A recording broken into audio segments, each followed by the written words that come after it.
Okay, so in this part we'll be going over the game rules, and I'll try my best to describe to you guys what the game rules mean. And hopefully I can do this quick because I've tried this 2 times now and the video was over 2 hours. So I'll try to keep this more bearable. That's the word I'm looking for. So we'll start out with G1, and G1 stands for ground principles. So first states for their G1 to be gracious professionalism. As first says right here, you are gracious professionals. You compete hard against problems while treating all people with respect and kindness. If you join first LEGO League with the main goal of winning a robotics competition, you're in the wrong place. So what first means by this is they really care about, they put more value on you actually learning science, engineering, technology, math, and learning how to work in the real world and build skills. They don't want you to necessarily just focus on winning and then lose track of some of the very important skills you guys are learning at such a young age that I'm starting to realize right now going through college how far ahead I am of the game because of first. So although you guys may not be able to understand some of these things, trust me, they do actually matter. So now we'll move on to GP2. That is interpretation. First says about interpretation, if a detail isn't mentioned, then it doesn't matter. And then they list some points underneath there. The first point is, a robot game text means exactly and only what it means. Only what it plainly says. And then their second point is, if a word isn't given a definition, use the common conversational meaning. So what those two mean, and I'll go over the first one right now, when they say a robot game text means exactly and only what it means, or what it plainly says, that means that they don't have enough paper or room to say every single way that a rule is legal. So if I say, let's say, this is an analogy, let's say first says you have to get this this is red. This red pencil over to this white pencil. Now obviously you could get there in a straight line. This pencil could go across the world that way and come through the door this way to get here. It could also just fly straight up and go around and then come through the floor. But first doesn't say that because they don't have enough room to actually write down all the ways you guys could get this red pencil to the white pencil. So that's what they mean when it says the robot text means exactly and only what it is plainly saying. Because if they say just get this pencil from here to there, that's what they want you to do. They don't care how you do it so long as you do it like that. So then moving on to the next part, if a word isn't given a game definition, use its common conversational meaning. So first has 10 definitions, 10 words that they will give their own definitions because making the rules would be easier for them to set definitions of specific words to work for them. Imagine trying to tell somebody you're making a game where you really have a short amount of time and you want this pencil to be blue but it's white, but you really need it to be blue. Well, everybody that sees it thinks it's white, so you have to make a rule that says, or a definition, although everybody knows this pencil's white, it's blue. So that's what first kind of does, so they can make sure everybody understands the rules exactly the same, because everybody has a different definition for each word. For instance, everybody has a different definition of winner, or what that means. And you can see just from a simple word as winner, how you could get different meanings. That's why first is like, okay, we're going to describe to you what we mean by winning when you read these rules, so you know what we meant by winning. So that is what they mean by that. So then we'll move on to GP3, which is benefit of the doubt. First says, if a referee or ref feels something is very tough to call and no one can point to a strong text in any particular direction, you get the benefit of the doubt. This good faith courtesy is not to be used as a strategy. What they mean by this is, let's say there's a rule that says your robot has to cross a baseline in order for it to be scored for points at the end of the match. Well, since the table it's 4 feet by 8 feet, so the referee can't get around to all 4 sides of the table, and he's not going to get in your way just so he can make sure that he's judging you right, because obviously if the referee interrupts your ability to actually function with the robot, then that would be unfair. So that's why they make sure they're out of your way. But so since you guys know that, that's why he doesn't always have the best view of your robot. So it's really hard to see across that table to call something like that, to know when the robot has crossed the line.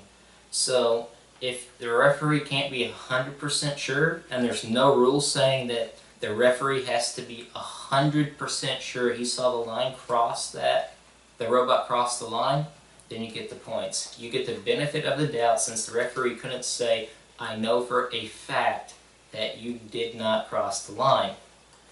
And what it means by it can't be used as a strategy, let's say you know that you've programmed your robot, you've run it 100 times, and you know no matter how hard you try, you can't get that robot across the line in time. So, and you plan on trying to utilize the referee not being able to see the robot very well to your advantage, and hopefully get the benefit of the doubt. Well, if the referee can kind of put 2 and 2 together after a couple of matches, then you'd be breaking this rule, and I believe they'll talk about it later on, but you won't get any points for that. They don't want you to use the benefit of the doubt as a way to do something that otherwise you would not have been able to do. It's just there in case the referee can't make a proper decision. So, now we move on to GP4, variability. First says about variability, our suppliers and volunteers try hard to make all fields correct and identical. But you should know, you should always expect little defects and differences.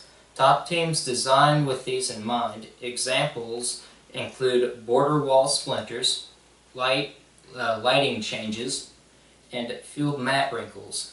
So what this means is that they're really just trying to emphasize that, or make sure it's really important that you guys understand, every game board is a little bit different, because although they give you a specific way to build the board, or the playing field, the wood that you build the playing field out of is not perfect.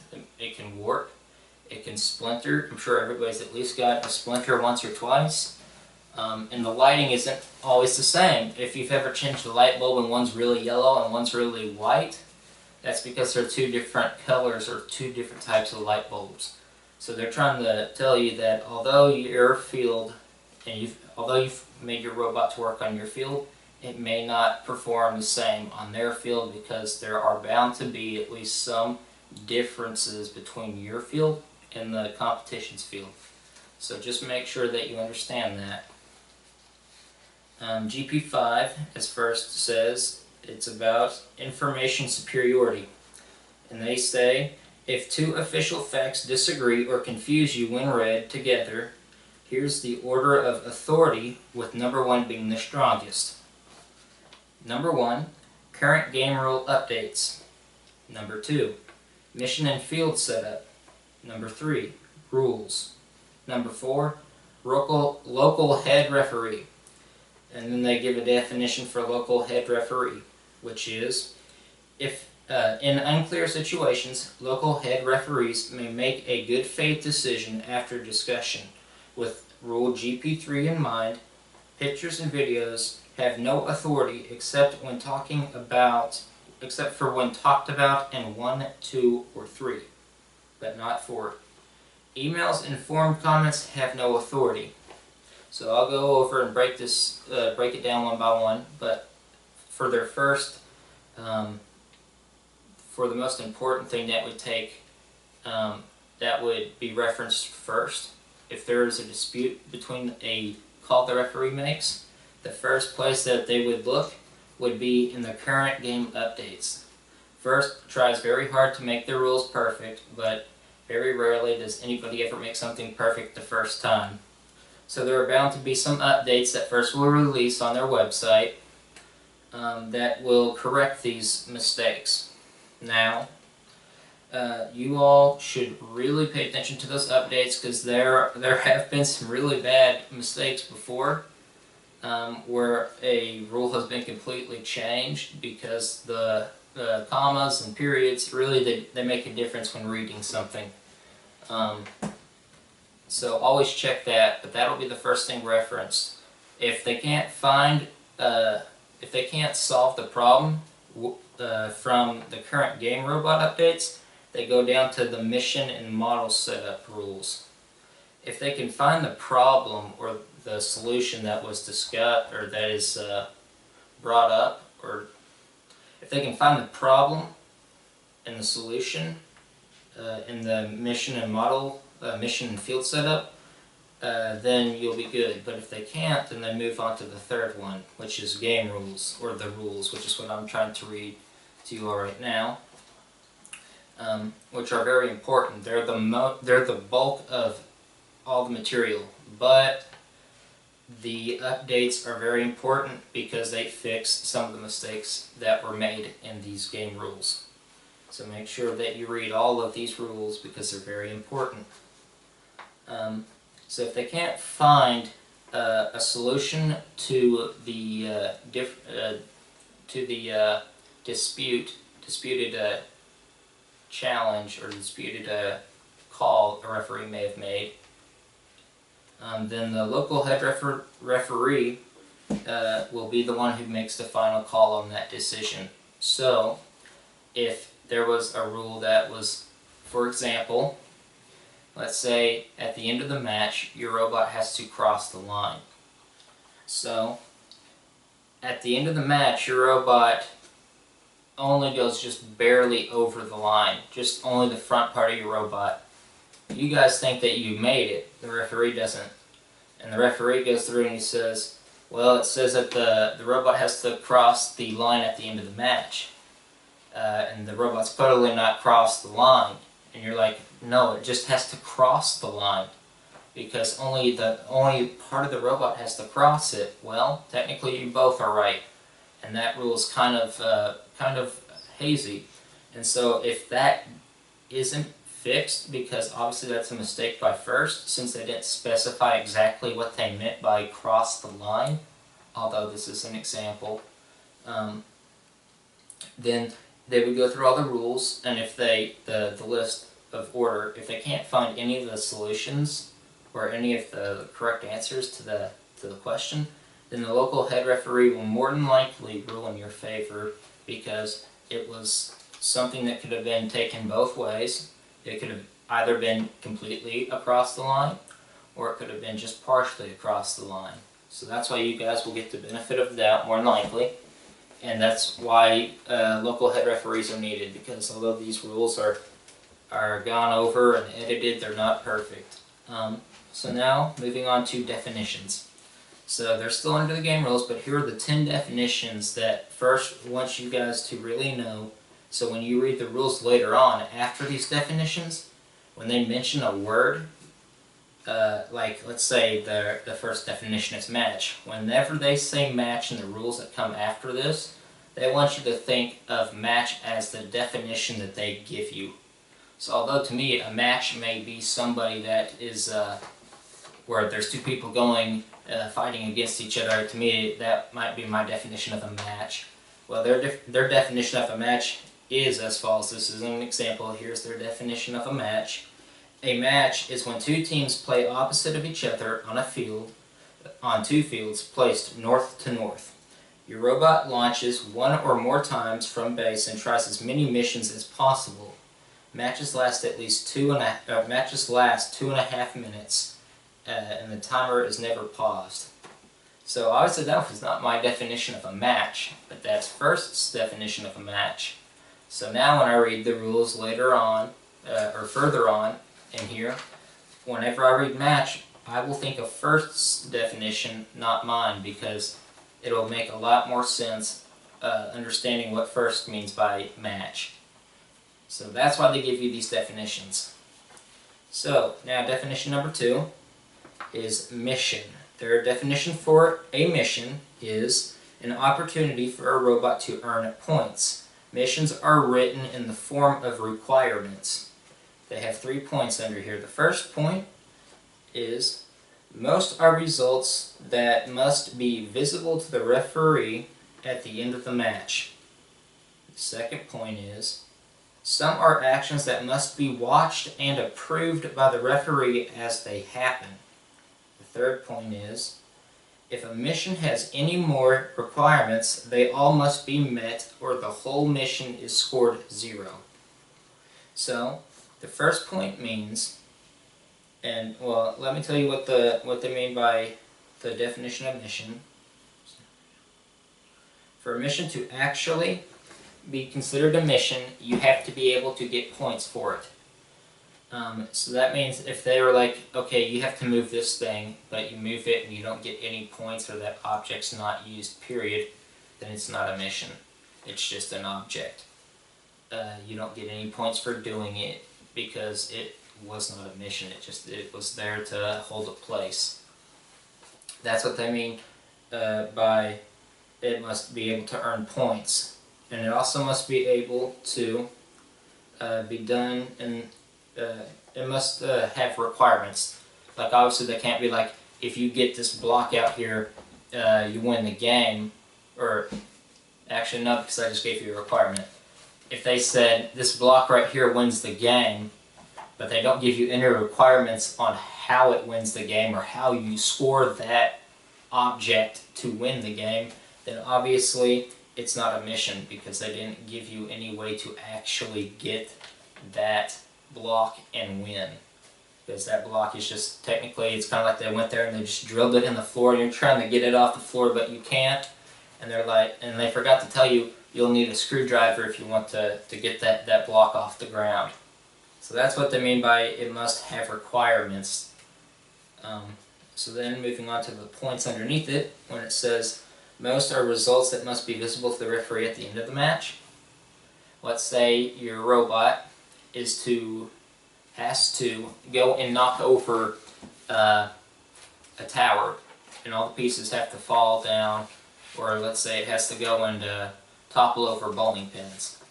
Well, if the requirement is for your robot to knock over the bowling pins and the bowling pins have to be knocked over at the end of the match, that's the only way you can score points. Now if somehow you knock the bowling pins over and then at the end of the match they're standing up, you don't get the points for it because it wasn't visible at the end of the match. Because they were standing up, they weren't knocked over. So that's what they mean by at the end of the match. It doesn't matter what you did during the match, when the timer ends, it has to be knocked over. It has to be in that scoring position for you to get the points for it. Their next point is some actions must be watched / approved by the referee as it happens. Using the bowling pin analogy, let's say your robot just has to knock the bowling pins over regardless of if they stay knocked over or not. If they said that, then what would happen is if you knock the pins over and the referee saw it at the time, he marks it checked, which means you get the points. Even if they right themselves back up somehow, you still get the points because it said it doesn't matter what it looks like at the end of the match, so long as you knocked it over during the match. That's when you'll get points for something like that. And it says if a mission has more requirements, they all must be met, or the whole mission is scored 0.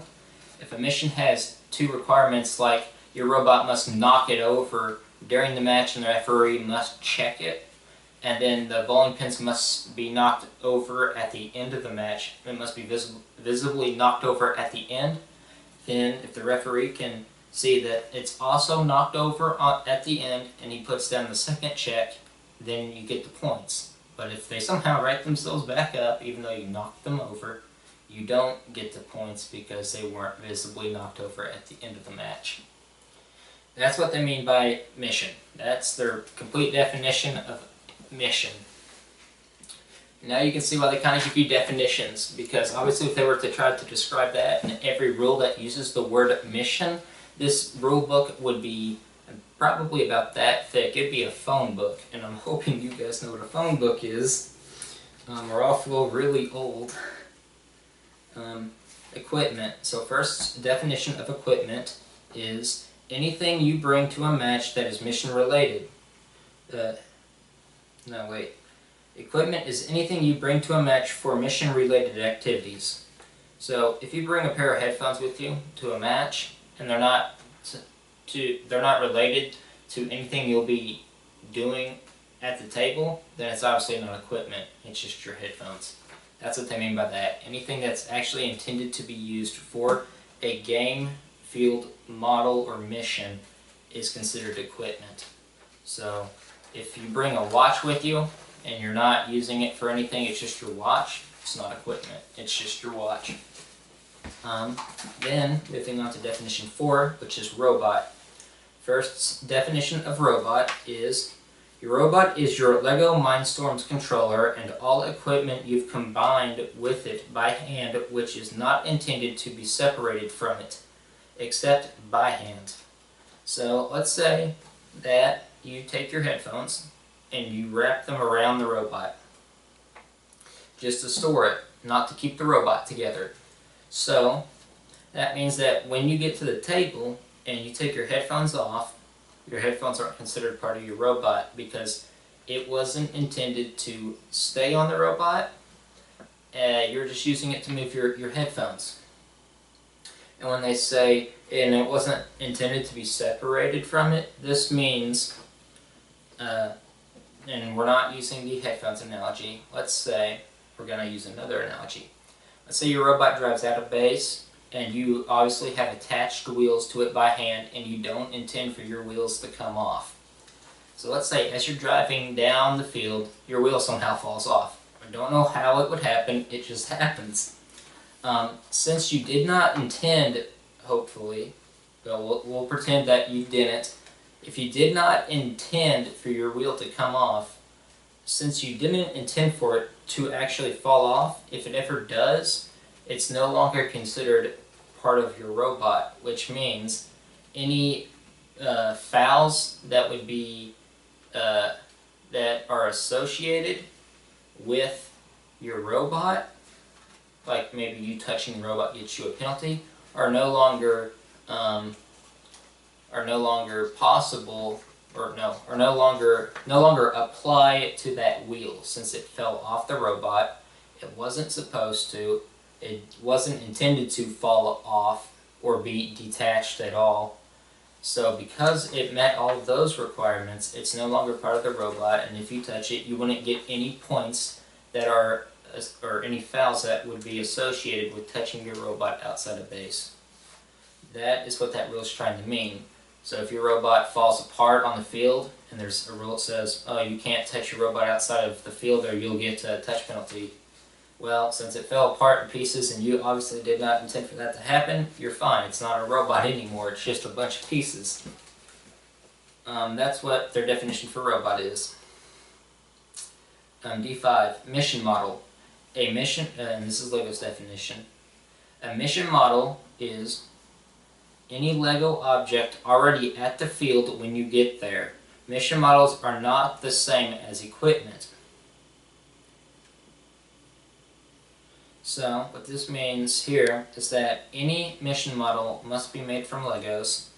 It can't be made from wood or scraps of metal. It has to be Lego pieces, and that means that a mission model has to be at the field when you get there for it to be a mission model. Obviously, if you bring something in and you're like, oh, this is a mission model worth 90 points because I made it and it's Lego. Well, no, it's not, because it wasn't there when you got it to the table. So, although that's what they describe as the mission model, it kind of will help clarify things for certain rules, I guess. I'm not sure exactly why that's probably why, because if you bring in equipment that looks kind of specific to a mission model, or kind of almost exactly like a mission model. They're trying to say that the only way you could score points is from the mission models that are at the table, not one that you would bring with you, which is also not allowed. You can't bring mission models to the table. Definition 6. Their definition for field is the field is the robot's game environment, consisting of mission models on a mat surrounded by bordered walls, all on a table. And then they have, that's periods, and then they say base is part of the field. For full details, see the field setup at firstlegoleague.org/challenge # or hashtag animal-allies. So what they mean by this is that they give you a specific, I guess you call them building instructions that also have rules in them that must be met for your field or your board that you put your mat on to be considered a field. So the link that they provide here will be how, more than likely it'll be how you build the board that holds the mat. So the thing that has all the walls and the base. The big 4x8 table, that'll be what they mean by that. Their definition for base, D7 is base. The base is the space directly above the field's largest quarter circle region in the southwest corner. It extends southwest from the outer curved line to each wall, no further, and has no ceiling height, and has no ceiling.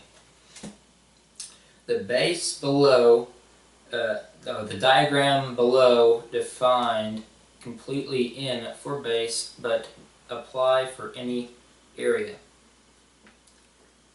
Okay, so there were some commas in there. So the way it should have been read was, the diagrams below define completely in for base, but apply for any area. So what this means is the diagrams they show below here, and which is why you'll need to look at yours, describe what completely in base is. And it shows you what completely in looks like. And so, although they haven't very clearly, defined base very well, one of the things that you can bring is like a little table to the side of your competing area to hold your pieces and maybe parts of your robot. And that counts as your base. Although it's clearly not part of the mat, it is part of the base because that's what first describes as base. And that means that all the rules that apply to everything has to be inside base must also be used for your table too. So if you have a piece hanging off the side of your table, then it's not in base because it's hanging over the border of your table. So if you had a 12-inch table and you're holding a 13-inch long object, there's an inch that's outside of the base, which means that part of your robot or part of your objects were outside of the base. So you'd get a penalty for that. So make sure if you bring a table and you're using it to store stuff, that everything on the field and on your portable base, which is what I'll call it, or your table, is completely inside the borders of your table and inside your base. So D8, the definition for launch. Launch. Whenever you're done handling the robot and when you make it go, that is a launch. So that means, and I'm sure this rule will be clarified because this is kind of bizarre, because some rules later on will kind of confuse some people. When they say, and I'm going to repeat what they said, whenever you're done handling the robot and whenever you're done handling the robot and you make it go, that's a launch. I'm not sure exactly what would happen if you weren't done handling it, but let's say the robot drives out. of your base and hit something, well, I'm not sure that was a launch because you weren't done handling it, and I'm pretty sure you probably didn't intend for it to go. But this is where something could be, where a rule could kind of be misunderstood, and where you should get the benefit of the doubt. Because to me, when I read this, what it means, and although this is a definition, and I'm trying to figure out what they mean in their definition by launch, it seems that when I make it go, well, what's that mean? Does it mean intentionally made it go, accidentally made it go? Did I really actually make it go if it hit something else, or I pressed a button on something that wasn't me pressing it? Well, it's kind of confusing, so I'm sure that might be updated.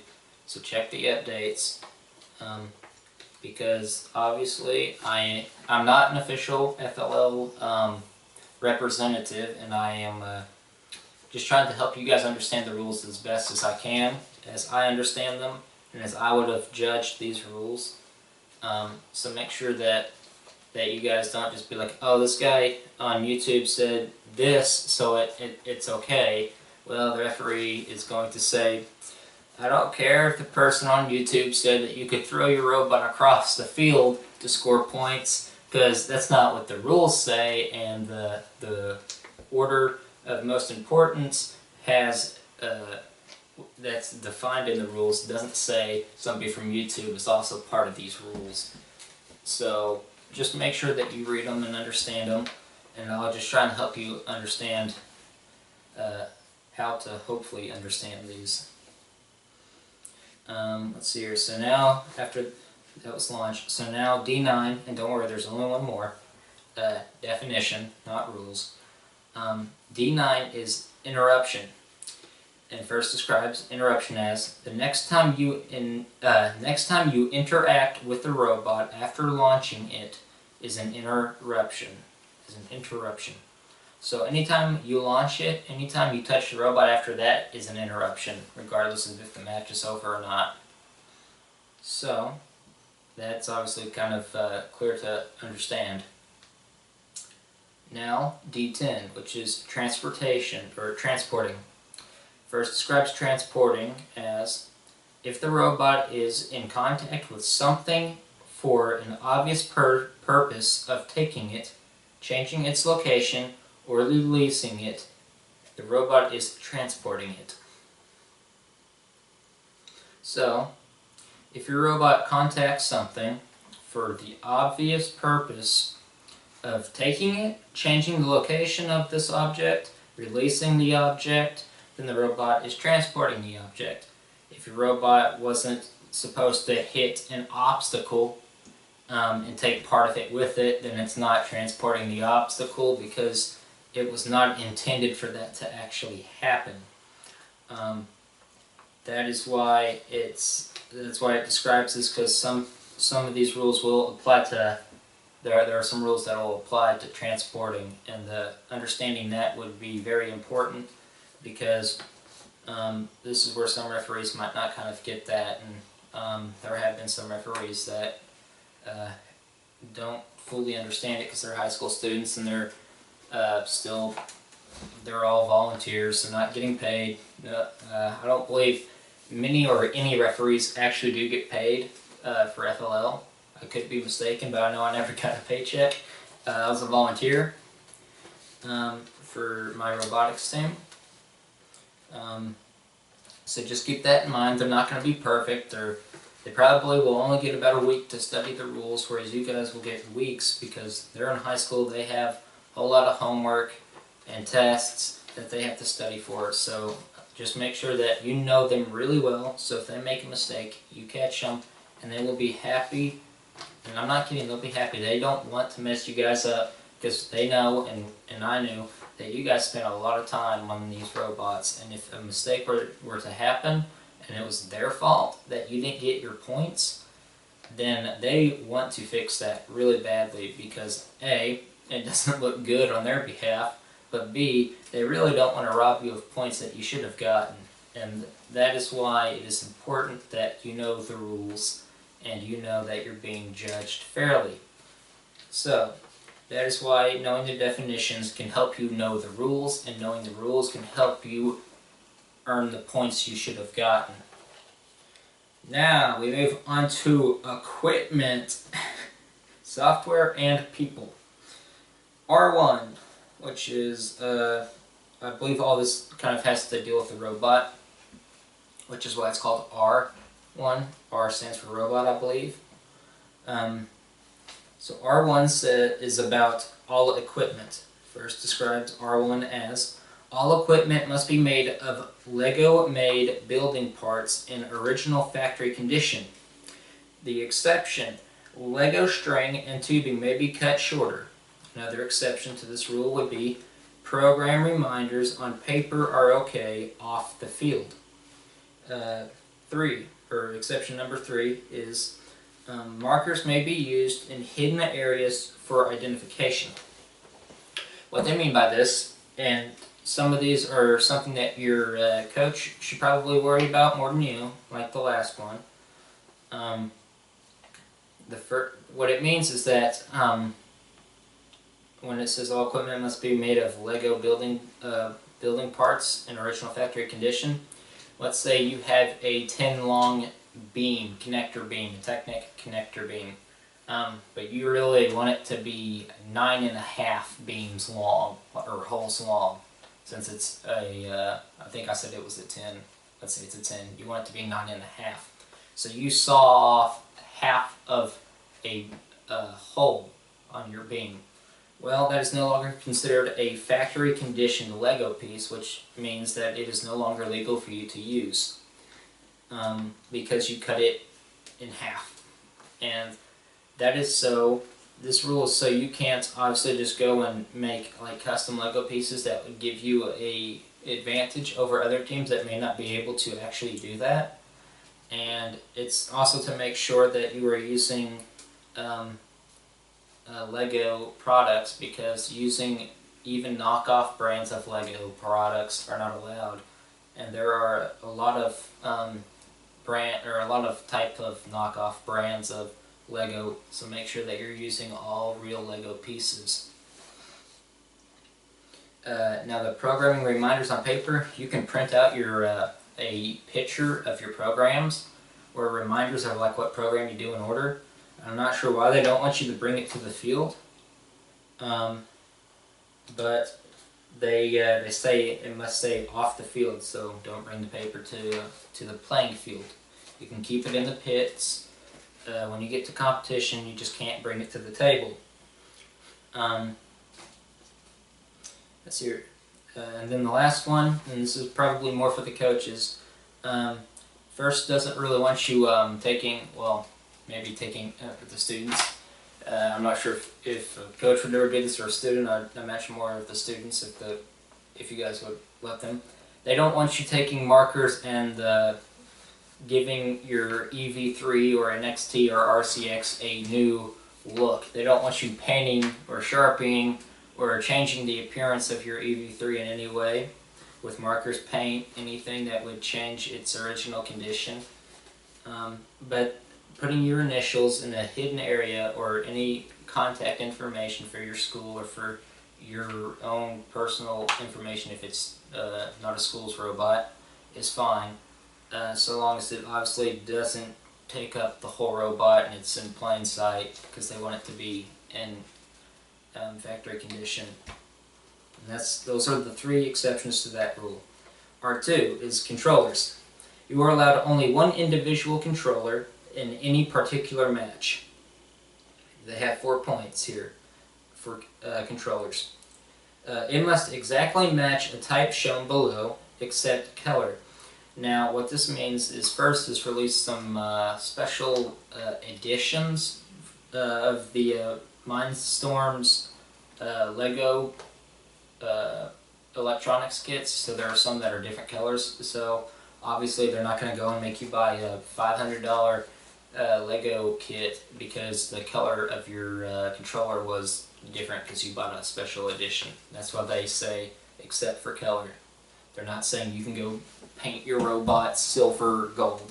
They're just saying if you have one of those special edition Lego controllers, then it's okay for you to use.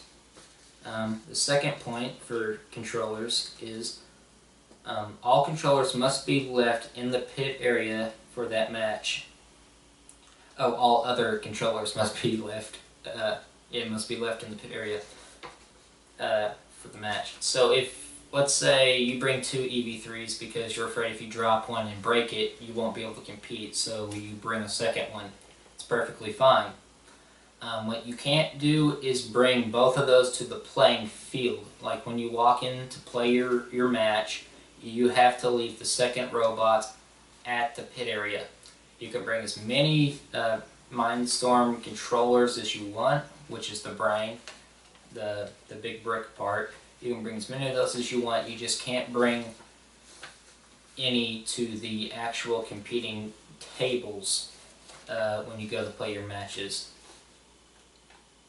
Then it says, all remote controls or data, this is the third point, all remote controls or data exchange with robots, including Bluetooth, in competition area is illegal. So, they really want to make sure you understand this. Your robot really, and although they don't they don't describe it like this, the only reason, there are 2 reasons that you would have Bluetooth, well, 3. There are 3 reasons you'd have Bluetooth or Wi-Fi enabled at a competition. One is to download programs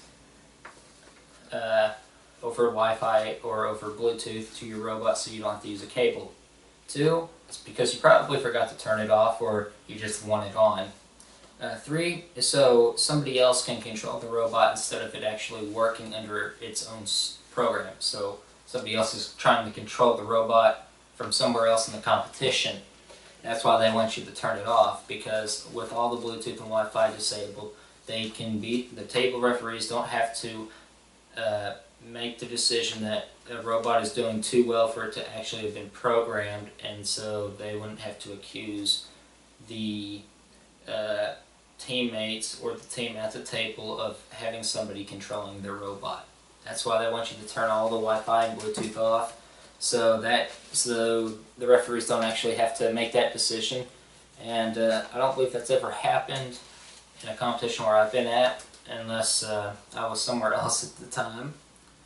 But just make sure it's turned off, and bring a USB cable, because they're not going to let you use Bluetooth or Wi-Fi, period.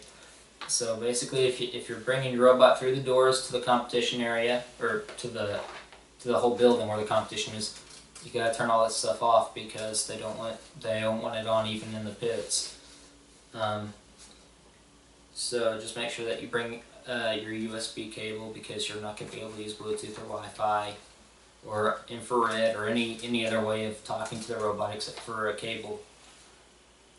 Then finally, the last point is the rule limits you to only one individual robot in any particular match.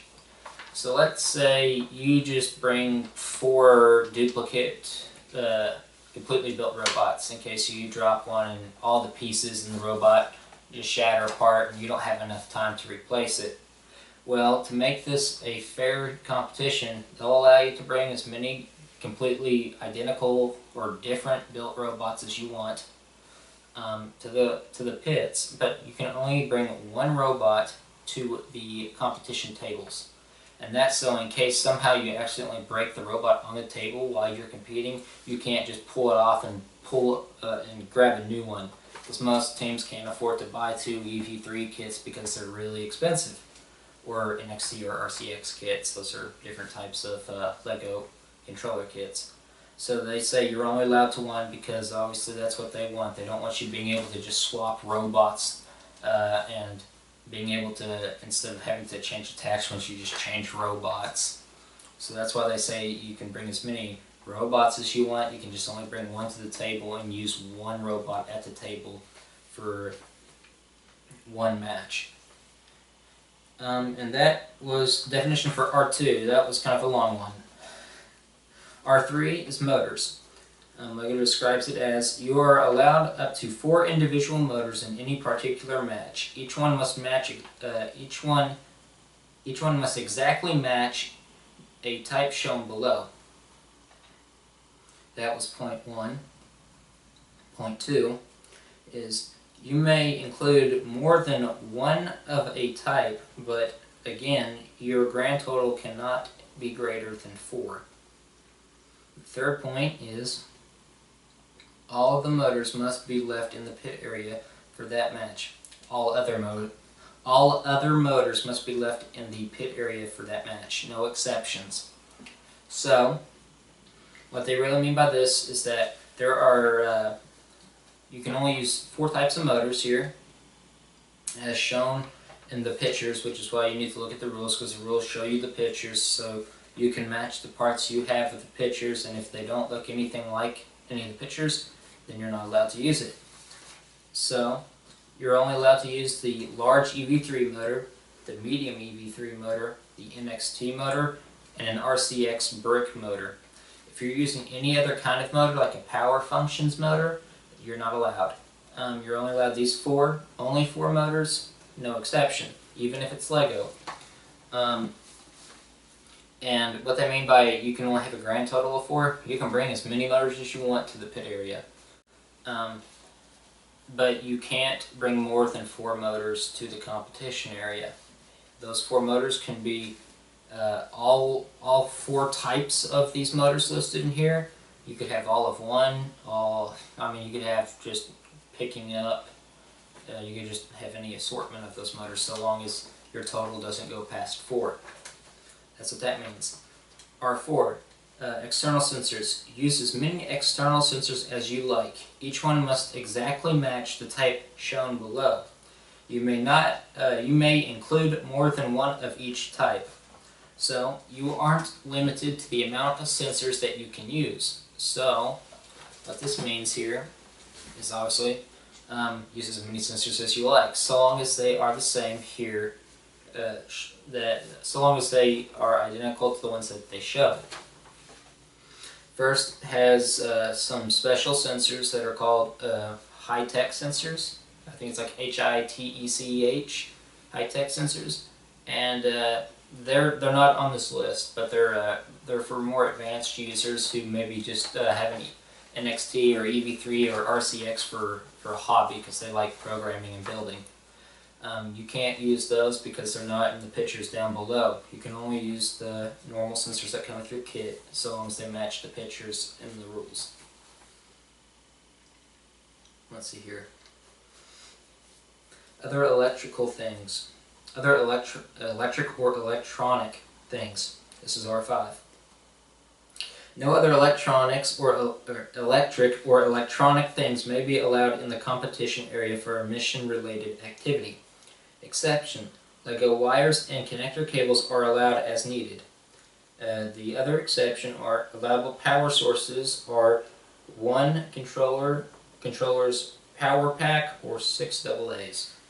So what they mean by this, if you have some electrical or electronic device that's meant to help you somehow with another mission or with a mission model or anything to do with the table or mission, that's not that doesn't fit any of the rules that were mentioned before this, like they're not they're illegal sensors, or maybe they're just different type of sensors that aren't allowed, you can't do that. Even if it's like maybe it's a rangefinder, like if you've ever played golf, they have like rangefinders, or maybe it's a laser that you're trying to use to help line up your robot. You can't use that because it's not one of the things that's allowed on this list. Even though it's a laser pointer and it's not really going to do anything, it's just helping you line it up, you're not allowed to use it because it's not actually, it's not allowed. But the exception to that is, obviously, if you have attachments and you have sensors on those, and your sensors need cables, obviously, so instead of first making you unplug all the cables so you can have enough cables for your attachments, since you can use more than just 4 sensors, they'll allow you to bring as many cables as you want.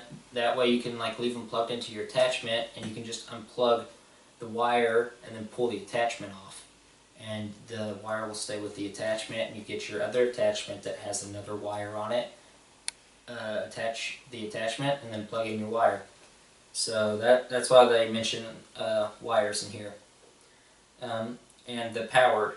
I would highly recommend you guys bring the normal back, not the rechargeable kind, but the normal battery pack and 6 fresh AA's. Your robot's performance will completely change based on the power of your robot's battery. So if you're programming your robot, it should be programmed all the time at full battery, and it should always be full and always be charged, because anytime you program it at anything below full, like anything below probably 90%, it changes how the robot actually functions. And so when you charge it back up and you start running it again, all of a sudden your programs aren't working. That's because the robot's performance dropped a lot, even though the battery percentage didn't drop too much. And that's why it's important to bring some AA's, because you don't have enough time to plug your robot in. So unless you have multiple rechargeable battery packs for your robot, bring some AA's and a fresh battery and some fresh AA's. Now to R6. No electric elements. Jeez, they really don't want you bringing any electronics. Use as many non-electric Lego made elements as you like from any set. Exceptions: factory-made wind-up / pullback motors are not allowed, and additional duplicate mission models are not allowed. So, anything, you can bring anything that's not electric elements, so it's non-electric elements. So first says you can use as many non-electric Lego made elements, it has to be Lego, as you like, but you can't bring back, you can't use wind-up spring motors, and those are like those little RC cars or like Matchbox cars that you pull back and it makes a clicking sound, and then when you let go the car shoots away from you. It uses a wind-up spring motor, and so that's what they mean by you can't use any of those. The same thing is you can't bring duplicate mission models. They don't want you mixing up the pieces, or maybe using sleight of hand if you were to use such a tactic that would be frowned upon. Then moving on to R7 is software. The robot may only be programmed using LEGO Mindstorm's RCX, NXT, or EV3, or LabVIEW, or RoboLab software. Any release, so you can use any of those 4 programs, any release, so any version. No other software is allowed. Patches, add-ons, and new versions of the allowable software from manufacturers, LEGO and National Instruments, are allowed, but toolkits, including the LabVIEW toolkit, are not allowed. What this means is National Instruments and LabVIEW, I believe, are made. I think National Instruments makes LabVIEW, and LabVIEW makes all the NXT, EV3, and RCX programming software. And so it's very similar to National Instruments software. So they're saying you can use any version of that, any updated version, or any version you may have that runs on your system. But you can't use anything that weren't the 4 programs mentioned, and you can't use any tools that aren't just inside the LEGO program itself. So if you had a program that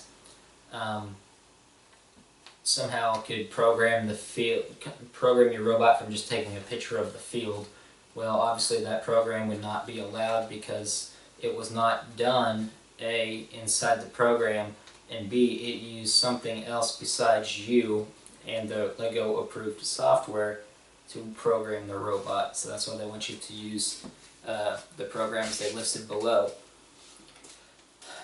And finally, R8. Oh wait, no, it goes on. Okay, so I'll try and go faster here and go into a little bit less detail. R8, technicians. Only 2 team members, called technicians, are allowed at the competition field at once, except others may step in it for true emergency repairs during the match, then step away. The rest of the team must stand back as directed by tournament officials, with the exception of fresh technicians being able to switch places with current technicians at any time desired. So, what this means is, let's say you have somebody on your team named Bob. And Bob's normally really good at running the robot, but this time when he's pulling off an attachment, half the robot comes off with it. Now obviously, Bob's not going to be able to fix half the robot by himself. So you guys, since that is a true emergency, the rest of the team can come across the line, because there will be a line on the ground. The whole team can come across the line and help Bob fix the robot.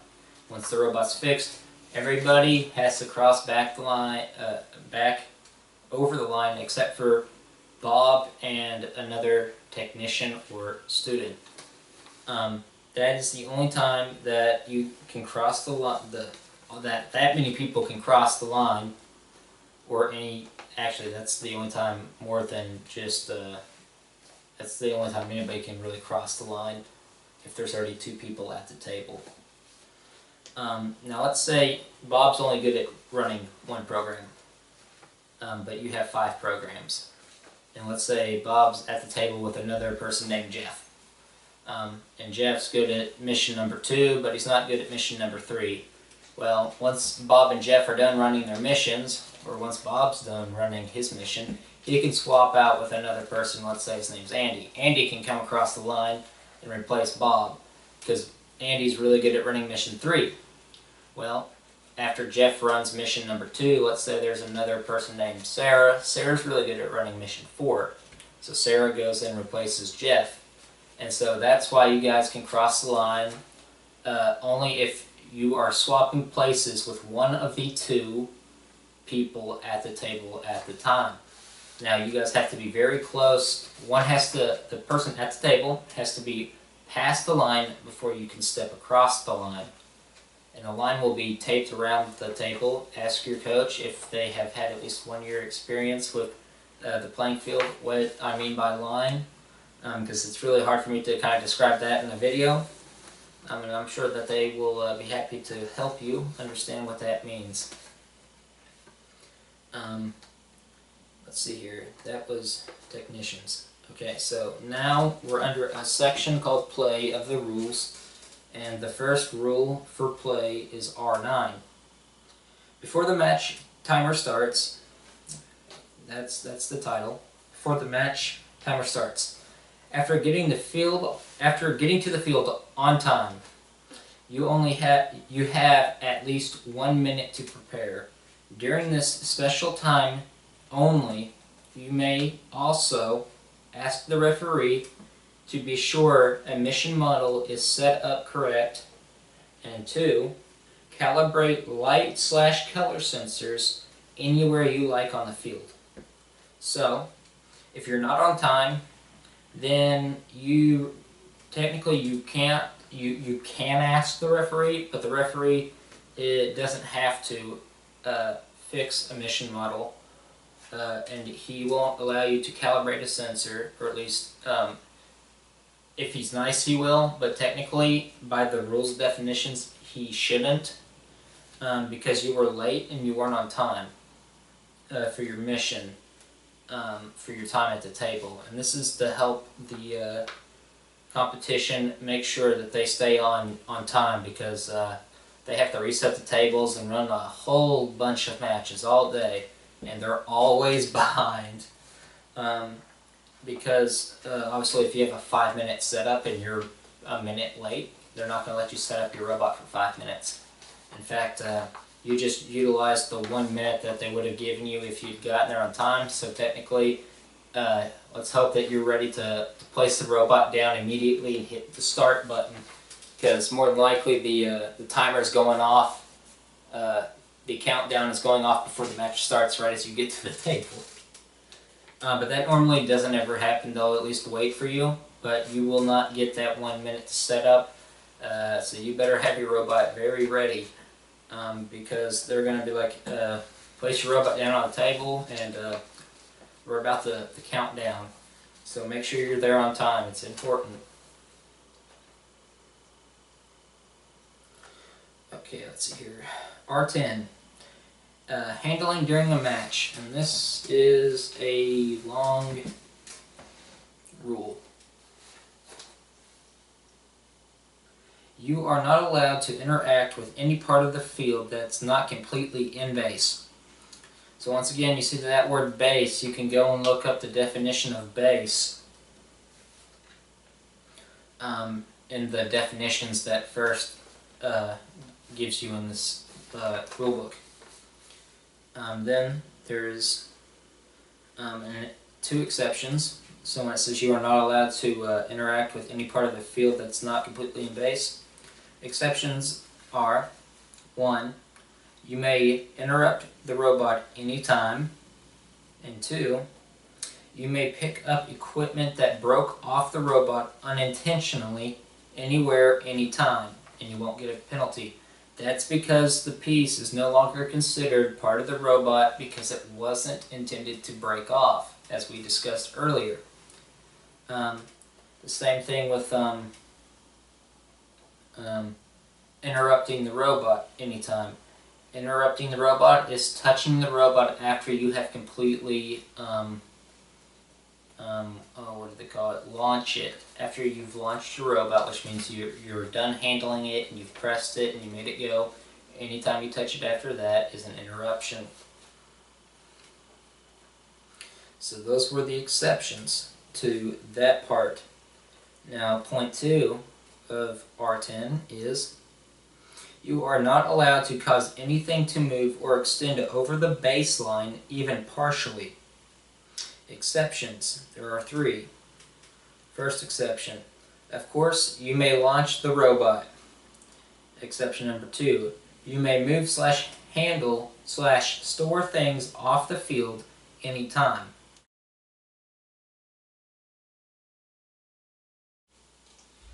Point number 3.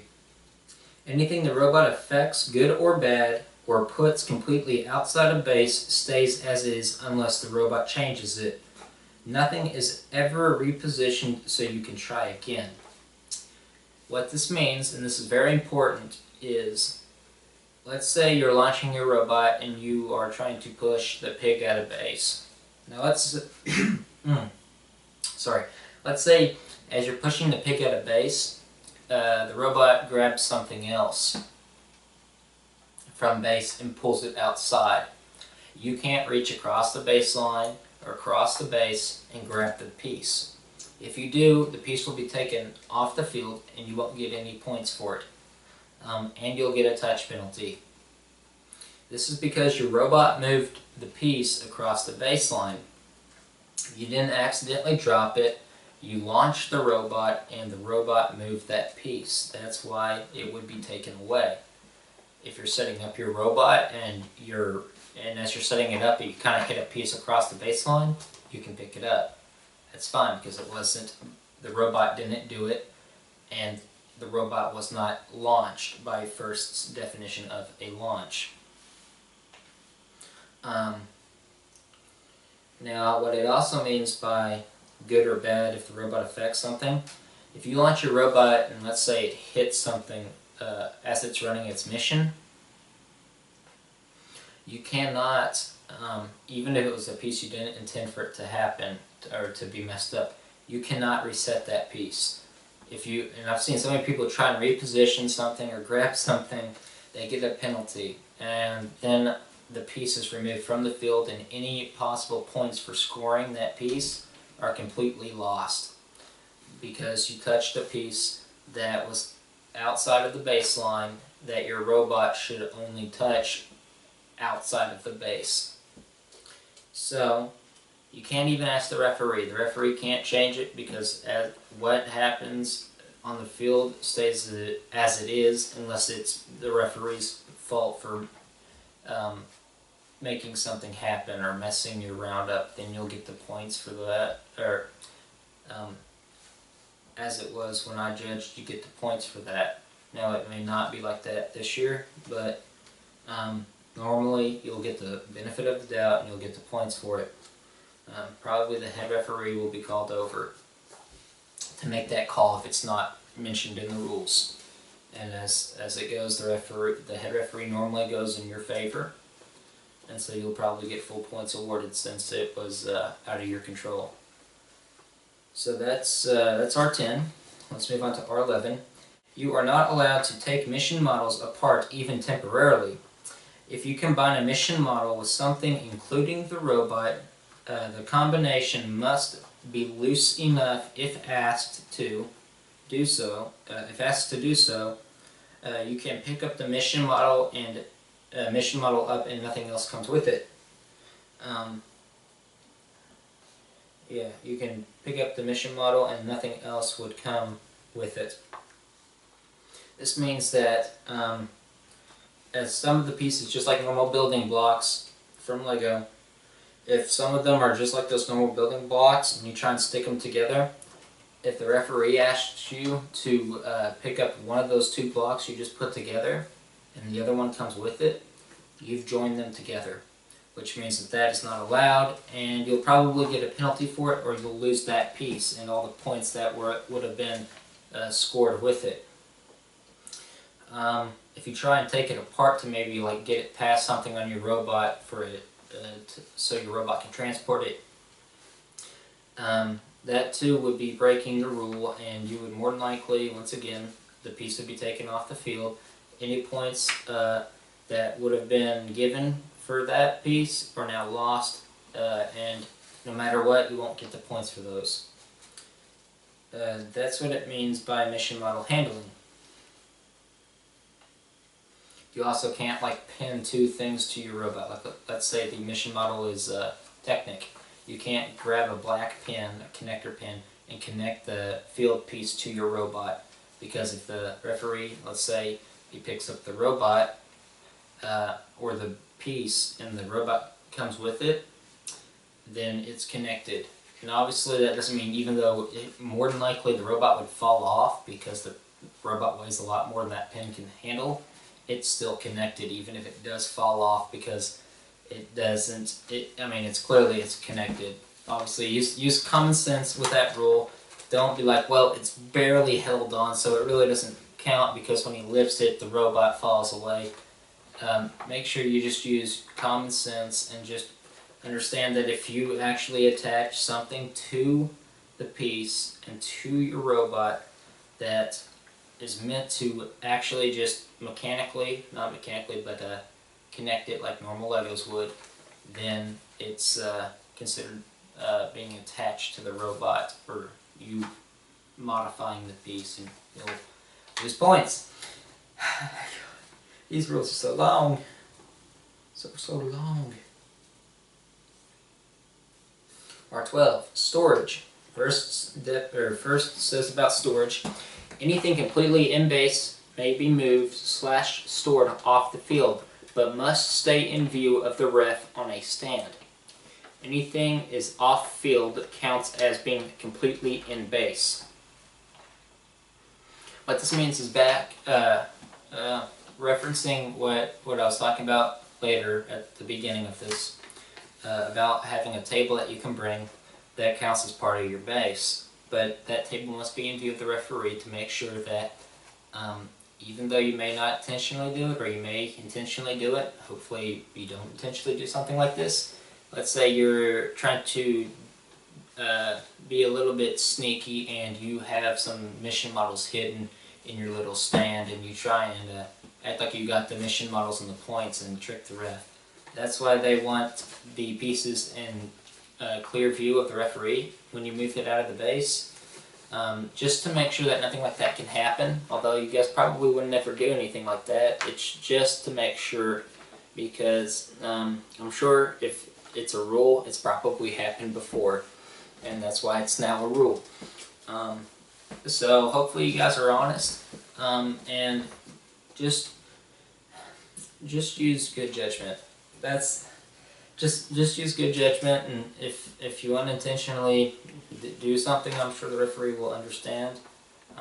Most people don't think that you just go out there and try and cheat to win. So, back to R13, or now going to R13. Launching. A proper launch or relaunch goes like this. 1. Ready situation. 2. Your robot and everything in base it's about to move or use is arranged by hand as you like, all fitting completely in base. The referee can see that nothing on the field is moving or being held. What that means here, and I'll go over, the second one is the first point that they talk about, ready situation. That's not really, it's kind of like saying, okay, are you ready? And if you say yes, then these things happen next. So the second point that they make under this rule is the one about your robot and anything in base it's about to move or use is arranged by hand as you like, all fitting completely in base. What that means is, let's say your robot is as big as the base is and nothing else can fit in it, and you have to put a piece in front of your robot to move it, but you kind of have to put it outside of base. Well, you aren't allowed to do that because everything, including the mission models and the whole robot and anything meant to be used in that mission that you're about to run has to be completely in base. That is because there are some robots from previous years, and you guys can find these videos on YouTube. They're probably like labeled like the maximum points possible scored at such and such regional or something along those lines. And these robots look really big and they're really complicated and they're really cool, but most of them will start with pieces that start outside of base. And first is probably started to realize that it's kind of unfair, because the base was supposed to be intended to make sure that the robot stays a certain size, so everybody kind of has a fair starting point. Because not many people have enough Legos to honestly cover the base up completely just with a robot, but some people do. So that's why they say everything, including your mission models or anything that you're about to do with those pieces intended for a mission, have to start inside the base, including your robot. You can't have your robot start at a base. The third point they say is the ref can see that nothing on the field is moving or being handled. I don't know what they really mean by this. Well, this would be something that probably will be clarified in the updates. What I just interpreted this as is if somebody is handling a field piece in the base and the robot goes, it wouldn't really be considered a launch, because somebody was moving a piece on the field, like in their base maybe. It could also mean that a piece was rolling across, like let's say a mission model just breaks as you're about to launch the robot and you launch it and the pieces just get in the way and they mess up your program. Then I think that wouldn't be counting as a launch, and if you touched your robot to pull it back, I think that you probably wouldn't get a penalty. I am just speculating on that. That is not actually a rule. But that's how I would have judged that if they don't clarify this and fix it in the updates. So make sure you check the updates. It's really important. Just do it. Just do it! Let's see here. Oh, that one's really good. Let's see, there's, and then finally the last one is you reach down and touch the go button or signal a sensor to activate the program, and that's a complete cycle of a launch. That's what it takes to launch a robot, supposedly. Okay, so now they really emphasize the first launch of a mission. It's all bolded, all capital. They make this one important. So what they say about the first launch is, here, accurate, fair timing is needed so the exact time to launch is the beginning of the last word or sound in the countdown, such as ready, set, go. And then they have or beep in case there's a sound instead of just go, unless it's not like an actual like word. Like if I say 1, 2, obviously the was 3, and 3 was supposed to be go, but since I didn't actually give a word, that's why they say sound. So what they mean by this is if the start goes like this, 1, 2, 3, Lego. Don't know why. Why the last one would be Lego, but at the beginning of the last word, so at the beginning of by the time that they begin to say Lego, if you hear the L in Lego, then you can start your robot, even though they're not done saying the word. If it's not a word and it's a sound, at the beginning of the sound, you can start your robot. You don't have to wait for them to finish. This is because different models of the Lego Mindstorms controllers, the older ones take a little bit longer to actually activate when you press the start button than the newer ones do. And this is to ensure that you get fair timing. So just remember that at the beginning of the last word in the countdown, you can start your robot. Let's see here. Now R14 is interruption. If you interrupt the robot, you must stop it immediately. Then calmly pick it up and relaunch it. If you intended one, if you intend to relaunch it. If not, then you don't really have to relaunch it, but this rule still applies. Here's what happens to the robot and any object it was transporting, depending on where each was at the time. So it's saying these rules will apply depending upon where the object or robot was at the time you touched the robot. So here's what that says. It says for the robot, it's talking about the actions what'll happen if you touch the robot in these certain situations. Robot. If the robot's completely in base, relaunch it. No penalty. You're fine. Not completely in base. Not completely in base would include partially in base because it's not completely inside your base. You can relaunch it, but you get a penalty. So just remember, even if it's partially in base, it's not in base. Then it says if the robot is now also the robot but transporting an object, then completely in base, if everything's completely in base, keep it. Transported object. So maybe this just includes the object of the piece. So if you're pushing a piece from the field into your base, as soon as that piece crosses the base and is completely in base, you can grab the piece. Now it doesn't say the robot, so I'm sure they may fix that. If you touch it and it's not completely in base, then you give it to the referee.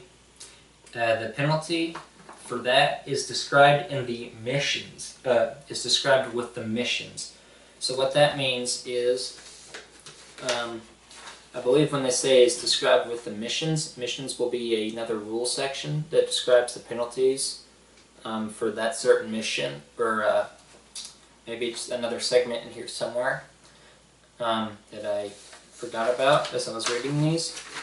But just know that you'll get a penalty of some sort if you touch the piece and it's not completely in base. Now, R15, straddling. If the uninterrupted robot loses something it was transporting, that thing must be allowed to come to rest. Once it does, here's what happens to the transported object, depending on its rest location. Transported object. Point 1. Completely in base, keep it. Partly in base, give it to the referee. Completely outside of the base, leave it as it is. So what this means, and I'm not sure why they do it like this. I guess this is, I guess because so the first one means, I'll just go over it, over the 3 examples. The first one means that if the piece falls off your robot while it's under power, but it falls inside of your base completely, it's completely inside the base, you get it, no penalties, and you can try again. If it's partially in base, which means part of the model is inside the base and part of it's outside the base, unfortunately you have to give it to the referee because you can no longer use the piece. And what this does is why they want you to give it to the referee is because they don't want this to happen. Let's say that the piece falls in between your base and outside the base, and if you touch it, you get a penalty. If you don't touch it, then you don't, but it's right in the way of every single starting. It's like right in the way of your base. Every time you start it, you would run over it and it would mess everything up, and you'd get more penalties for touching the robot. Well, since First realizes that that could be a problem because it's kind of between, it's in both, it kind of falls under both rules, but you'd more likely get a penalty for touching it than leaving it. They want you to give it to the referee, and you won't get any penalties for that, but it takes that piece and gets it out of your way so you wouldn't get penalties for touching your robot when it runs over the piece and messes up and ultimately probably breaks something else. That's why they want you to give it to the referee. And then the last one is completely outside of base. That's when you have to leave it as it is. So even if it falls completely outside of your base, right in front of your base, you have to leave it as it is, and so you'll have to run over it. And then stuff for the consequences that may come from that, because there's more likely consequences when you run over something. Don't worry, there's only there's only 4 more. R16, interruptions. You are not allowed to negatively affect the other team, except as described in a mission. Missions, the other team tries but fails because of illegal actions by you or your robot will be counted for them. And I really hope that this never happens to you guys, because if it does, your heart would not be in the right place, to be quite honest. What this rule means that if you intentionally made a robot to, let's say, climb over the wall and, let's say, hit their robot or mess their field up and ruin their round,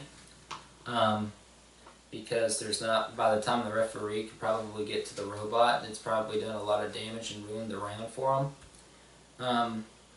What would probably end up happening is, since it is their competition, whoever runs it, although it is under first, they could probably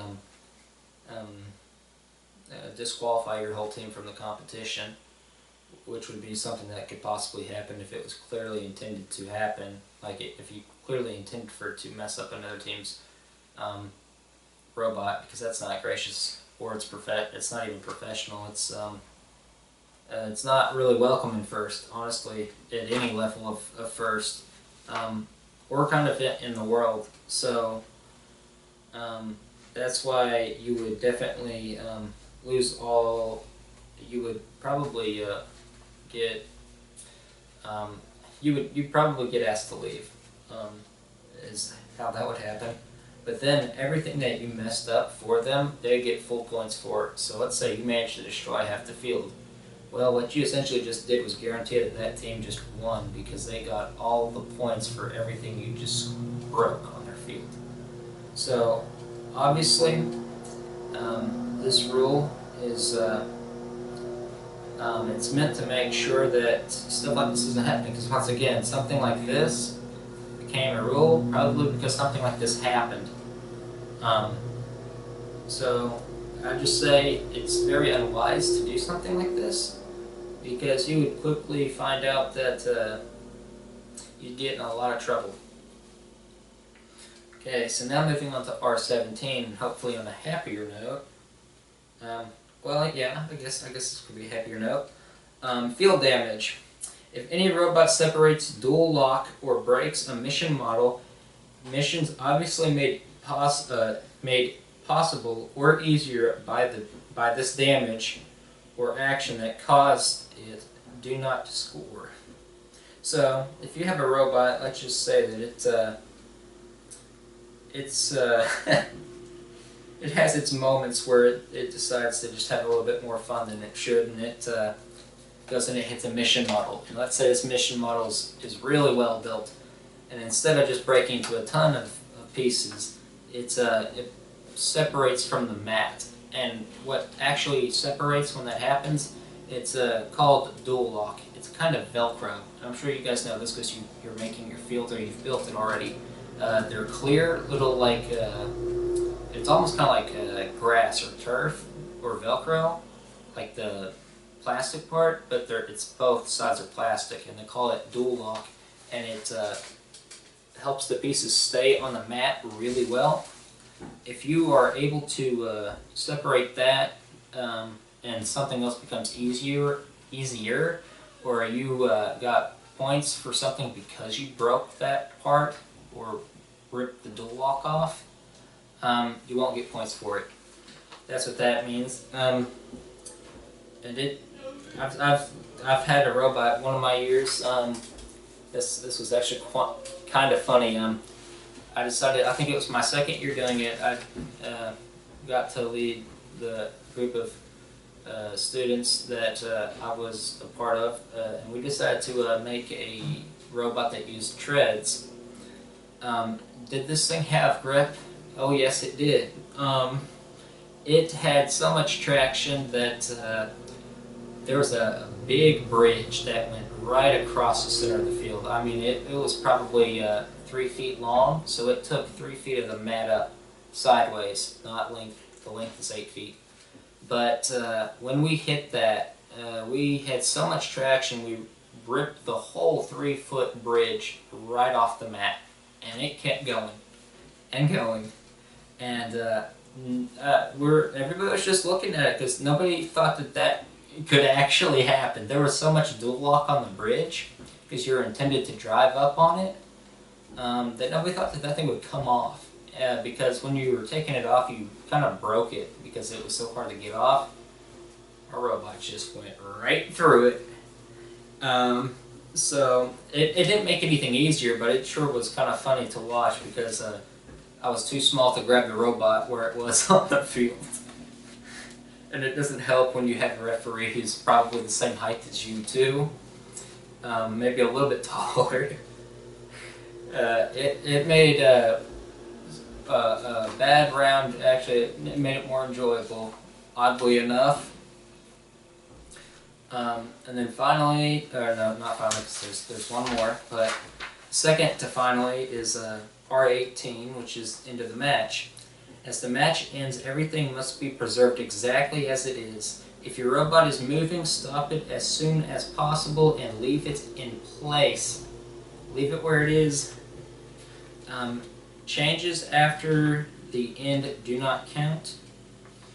After that, hands off everything until the referee has given the okay to reset the table. So, this is a very, very, very important rule. I can't tell you how many times, so I was judging the tables, I wish that I had had like Spider-Man reflexes because you guys are just so fast. And you guys probably didn't intend to, not that maybe you guys have even done it, but at the time the students that were at the table, they were really quick. And when they stopped the robot, they'd take the robot with them or move them, or if if a robot was like knocking over something, they'd move the pieces or try and put it back in place. And what would happen because of that is what is supposed to happen. Let me first describe what's supposed to happen. So in an ideal world where no mistakes are made and everything is perfect, when the robot ends, or when the match ends, the robot stops exactly where it is. Or you turn the robot off, just turn it off. I mean, you just touch the off button or tap it and it just stops completely. And the whole field is preserved exactly as it is, like it was in a glass box, basically, like nobody could touch it. And the referee gets to go around and for the rules that say must be visible at the end of the match, that's why it's important to preserve the field, is because there's a requirement that says this must be visible at the end of the match, and somebody messes it up, well, the referee now can't be quite sure that everything on the field was as it was when the match ended, because it could have been like, well, let's use Bob again. Well, did Bob accidentally hit that piece, or did the robot do it? Because the referee isn't looking for the robot to necessarily hit that piece during the match. He's really looking for what happened at the end of the match. Because if the robot hit something else which knocked that piece over, even though the robot didn't hit it over, the piece still fell over. And if the requirement was that piece must be visibly knocked over for you to get points at the end of the match, then you would have gotten points. But if you touch something, now the referee doesn't know exactly what you've touched or knocked over, so he can't be sure exactly what to score.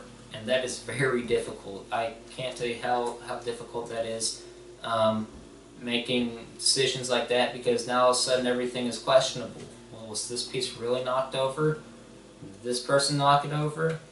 Where was the robot when it ended? Was the piece past this line? These are all examples of what happens if you touch the robot, or move a piece, or knock a piece over, or do anything but turn the robot off. So what you should do, and this is my recommendation, what you should do is at the end of the match, turn the robot off. That's it, just turn the robot off, don't pick it up, don't move it, just try and stop it. If you can't reach it, ask the referee to turn it off for you, because he can't fetch the robot unless you ask. Ask him to turn it off, and you just kind of take one step back, and let him make sure everything's at a stop, and let him make sure that everything is just good. So he can go around and look at the board, and R19 will talk about this more. So I'm just going to flip over to R19. So just make sure you just take at least one step back at the end after turning your robot off. And then R19 says scoring. Score sheet. The referee discusses what happens and inspects the field with you, mission by mission. So that's why you want to take at least a step back. And then what will happen is the referee will call you over. He'll either go through the why you got points and penalties as he's judging the table, or he'll wait after he's done writing all the stuff down on the paper, and then he'll go through and walk through why he judged it like this and like that, and that way, in case something does accidentally get hit, it was already recorded on the paper as it is. But it's important that you don't mess anything up on the table. So to continue reading from the scoring part now, it says, if you agree with everything, you sign the sheet, and the score sheet is final. If you, and this is point 2, if you don't agree with something, the head referee makes the final decision. Of course, this is if going through the rules, the solution to the problem isn't answered in those 3 sections, then the referee should be called over. The head referee should be called over. Then they talk about impact. Only your best score from regular match play counts towards awards and advancements. Playoffs, if held, are just for extra fun. So sometimes, well, let me read the last one and I'll go over each one. Ties. Ties are broken using second and third best scores. If still not settled, tournament officials decide what to do. So, going over this final rule, thank goodness, I bet you guys are probably fast forwarding this right now, means for the first part, when it says, if you agree with everything, you sign the sheet and the score sheet is final, this is very, very important. You need to make sure you understand these rules. You need to know them better than the referee knows them, because the referee may not know them very well. Because once again, I talked about this earlier, but you need to check everything and make sure everything looks exactly right. And you should know, hopefully if you have enough time, you should know what your average score is and know what you completed, maybe what you missed, and know what they're worth. That way you know about what you scored and what you actually did. Because let me tell you, I've made some big mistakes before judging these, and I was so grateful that the students at the table that I was judging, they pointed out to me, they're like, we should have like 90 more points, and at the time it was a 500-point total scoring match, and 90 points was a lot. And I missed just the most obvious of things judging this table. And had they not said anything, they probably would have lost their best round. It would not have been good, because I'm pretty sure that that round it went very far. I think they may have come in first or second, but that was their best round, because they knew what they should have scored, and they were looking at the paper and they could see that there was a mistake.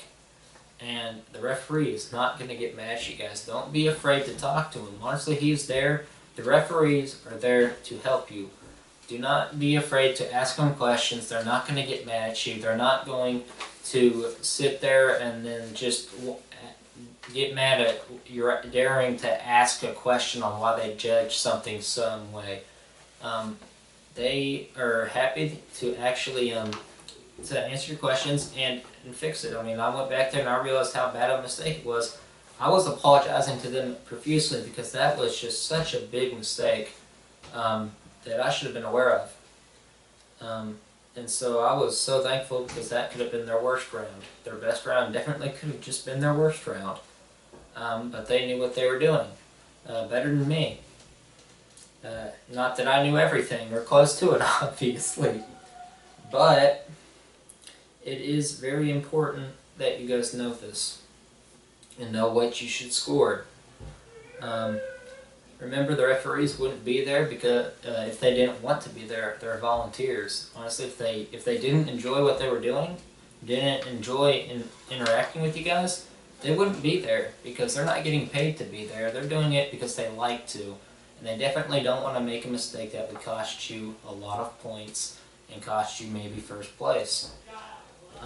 So just remember, the referees are probably one of your biggest helps at the table, because they will make sure that everything is set up just right for you, and they're very lenient. Don't act like these rules are exactly how it's going to happen. Although they're the black and white of what should happen, the referees will make sure that they won't start around unless everything's kind of good for you guys. Obviously, if they're like 2 or 3 hours behind, they might not give you as much time as they would if they were an hour behind. They want to make sure you guys do well, because they understand that you guys put a lot of time and effort into this. And they just enjoy being there and helping you guys out. So just make sure that you utilize all the refs and ask them questions about any rules that you may have questions about at the table before you run. And with that actually concludes the robot game rules. Hopefully I will get the mission model rules and the scoring on how you scored those points up soon. And I'm sorry for taking so long, and for basically like the quality of these videos. I don't have a lot of time to figure all this stuff out, so just bear with me. And yeah, I'm sorry if you're suffering right now. I know that this could probably be pretty boring and dull, because you're like, I know this already. Just stop talking. So thanks. See you guys later.